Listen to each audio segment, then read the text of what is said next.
So if someone were just starting a business, which I'm sure a lot of people watching are, and they wanted to get funding, what's the first move? Do they have to go to like some website, or do they just have to go to the right parties, or like what do they do? Yeah, well, I mean, the first move is to have built something that is brilliant, and the second thing would be to have a really good team, and maybe be in a really good market. People maybe get too caught up in what party am I at and who do I know. It turns out if you make a great product that has some performance in a growing market, the investors will find you. And so if you're not getting traction with investors, you have to look deep inside yourself in the mirror and say, is this product really compelling? Is this product world class? Do I have a killer domain name? Do I have killer execution? Is the product fast? Is it designed perfectly? Is the logo beautiful? That's step one. Step two, am I operating in a market that's growing? Am I making fax machines in 2010? Right. Or am I making a social network, a location-based social network, group buying site, something that's more compelling in this moment in time? And have I assembled a team of people who are really impressive and work hard and are smart and get people excited? And I think inevitably when I find people who are complaining about how hard it is to get funding, their execution is bad. And the people who have the hardest time getting funding are the people who have ugly websites with bad domain names and poor execution, and they don't have a good team around them. If you have a good team and you have a great domain name and great design and a halfway decent idea and a growing market, you're going to get interest. And so the only person you have to blame is yourself. If you look at Mark Zuckerberg, came out of Harvard, nobody knew who he was. Sean Parker found him, and then everybody tried to invest. And when I did Weblogs Inc., everybody came out of the woodwork when they saw it was successful. When you build something that has true value, it just happens. Everybody's all over you. So really focus on product. Get the product right. Right. Then you just look at a list of, go in LinkedIn or go in Crunchbase, or just look at a list of who are the investors in the companies you respect most, the companies that you want to emulate, the entrepreneurs you want. So if you think that you like the job I do as an entrepreneur or Kevin Rose, you can work backwards and say, oh, Kevin Rose had this investor. Jason Calacanis had these 3 investors. Oh, I'm going to try to get in touch with Mark Cuban, or Elon Musk or Matt Coffin or whoever, Sky Dayton, and say, I really love the work you've done with Jason Calacanis, or I'm going to call Jason Calacanis and tell him about my startup and try to get in touch with those people. So work backwards from the entrepreneurs and the companies you love to their angel investors, and just send them a URL with a password on it that says, I built a really amazing product. I think that you would be the perfect angel investor. I would really like to have your help on this product. If there's any way I can grab coffee with you for 5 or 10 minutes, I'll meet you anywhere at any time. And instead, people send me emails with this like 8-page story about their kitten when they were growing up and how this inspired them to do this, and then they were in high school and then they worked for this job, and nowhere in there do I see a product, a URL, and a business statement, a mission statement. It's Right. everything but the product. And what I find is the less product somebody has, the more they talk. The better the product, the less they talk. So when you have a great product, I just show it to people. So when people wanted to invest in Mahalo, I just showed them what the pages would look like. Just handed them a piece of paper. This is it. No business plan? No business plan. I don't need to make a business plan. I'm making a product. Very cool. This weekend, same thing. And as an angel investor, that's the way I make decisions. I looked at Backupify and I said, this is the most brilliant thing I've seen. I can back up my cloud-based services like Flickr and Twitter and Facebook and Google Docs. So if they lose my stuff, or I accidentally delete it, or it gets hacked, I have a backup somewhere. And I called Rob May, the CEO, and I said, what's going on with this company? Can I invest in it? I found him, Reportive. I installed the plugin. I fell in love with it. I emailed them. I said, can I invest in this company? I love it. I use it every day. And I called Raul. I found him, brought him to Open Angel Forum. Dave McClure, myself, and a bunch of other people invested in it. In both cases, great products. And great products in great markets, cloud computing, CRM, in those 2 cases, they speak for themselves. And the problem with entrepreneurs, especially young ones, is they're looking at all these outside factors of why they're not getting traction. They don't look within.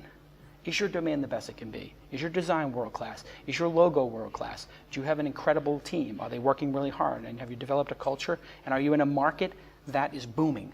Right. And that is going to grow? If the answer to any of those questions is no, fix that first and then go out to get angel investing. And it's not that hard.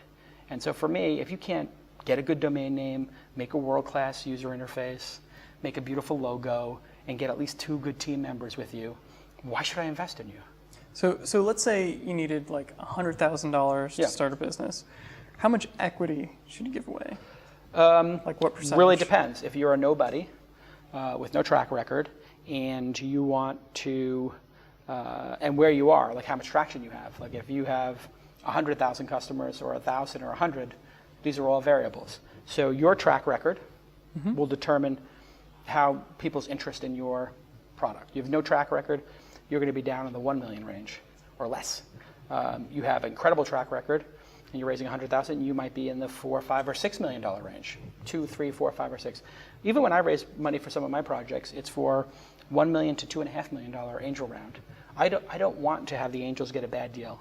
I want the angels to get a great deal in that early round. So I typically put the valuation at low couple of millions. And I could get a higher valuation, just go straight to VCs. But I want the right angel investors fighting to help build the company. Then when I do the venture capital round, it will be at $8 million pre, or $10 million pre, or $7 million pre. And you can easily get that kind of thing when you have performance. So it really depends on who you are and at what point in your career you are, how good traction is, how big the market is, how big your vision is, how good your execution is. There's all these variables. And it's also the market. Right now there's a bubble in angel investing. People are doing angel investing at $4, $5, and $6 million rounds, which is kind of silly. It should be $1 to $3 million. So I think if you're an entrepreneur and you can raise $100,000 for 10% of your company or 20% of your company and you're a nobody and it's your first project, sure, take it. It's not going to be your last project. So you got diluted 10 or 20%. It's no big deal. It's your first project. What matters is winning and being successful. So I was talking to an entrepreneur and they were wondering if it was going to matter if them and their partners were going to own at the end of the day 10 or 15 or 20 or 25% of the company. And I said, none of that matters. What matters is winning. Sure, you want to protect your equity, but first, figure out what it's going to take to win. And if in order to win, you've got to dilute the 2 partners down to 15% each, you want to win. It's better to win and own 50, and the 2 founders to own 30% combined than to lose and own 50%. 50% of nothing is nothing, and 30% of a $30 million sale is a lot of money. It's almost $10 million. So I think people get too caught up in valuations and percentages and not caught up enough in making the product great and figuring out how much capital they need to win. Figure that out, and then everything else will work itself out. Cool. So switching gears a little bit to more of a current event, Google TV recently cropped up, and supposedly developers are going to be able to make apps for it. Sure. Yeah. And Apple TV looks like it's going that direction as well. Apple's going to make regular TVs as well, as I predicted 3 years ago. Yeah. So what does that mean for startups? Is there going to be like this whole boom just like on the iPhone, or? People spend a lot of time in front of their television sets, and it means that the internet will be yet again in another place for hours of our day. And will people want to do something while they're watching Mad Men? Maybe not, but when they're watching sports, you can be sure they would want to see the box score, and actually see the actual what happened in the last 5 plays. And if they're watching the news or stocks, they're going to want to get those things. So a computer built into your TV, video on demand, watching YouTube videos and podcasts on your screen, yeah, those are all going to impact things. I don't think it's going to impact people surfing the web. It's not a great experience. Right. iPad's a better experience. But thisweekend.com is a partner with Google on the launch of Google TV, so very proud of that. And I think all of these things are going to be built into television sets. I don't think you'll be able to buy a television set in 5 years that doesn't have Yahoo, Google, Apple, or one of those things. And I think Apple will be the #1 seller of televisions 5 or 10 years from now. All right. I have inside information that Apple's working on this project. Okay. Good to know.